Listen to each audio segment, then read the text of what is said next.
Je trouve que c'est très intéressant de venir parler de l'aspect des externalités négatives que peuvent avoir les technologies sur le futur, sans tomber dans la science-fiction et la peur. Parce que c'est pas parce que ça existe qu'il faut les grandir, mais pour autant ça existe et c'est très important. Et je suis ravi de pouvoir apporter ma pierre à l'édifice en parlant des GAN et des Generative Adversarial Network. À propos d'imaginer une IA forte et qui soit créatrice d'art, et qui crée par elle-même des œuvres qui ne font pas référence à quelque chose d'ancien, mais qui créent vraiment un nouveau mouvement artistique, c'est de la science-fiction aujourd'hui.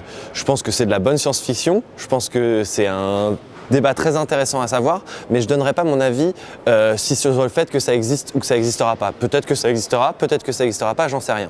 Mais par contre, ce qui est très intéressant, c'est ce que l'humain peut tirer de cette créativité simulée. Et ça, par contre, il peut y avoir beaucoup de choses, mais pour l'instant, je pense que la créativité imaginée et la créativité forte d'un algorithme, ça n'existe pas pour l'instant. Pour moi, les artistes derrière Google Deep Dream, ce sont les ingénieurs qui ont dit à l'algorithme…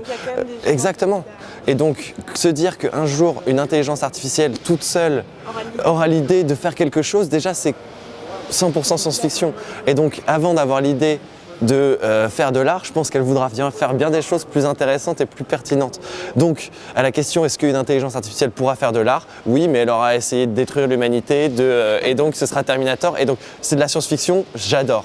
Mais par contre, ce qu'on peut tirer en tant qu'humain de ces algorithmes et ce qu'on pourra nous en faire et faire des réalisations encore plus incroyables comme Google Deep Dream, comme notre travail ou comme le travail de 1000 autres artistes de ce milieu de l'AR, et bien ça, c'est ça qui est intéressant.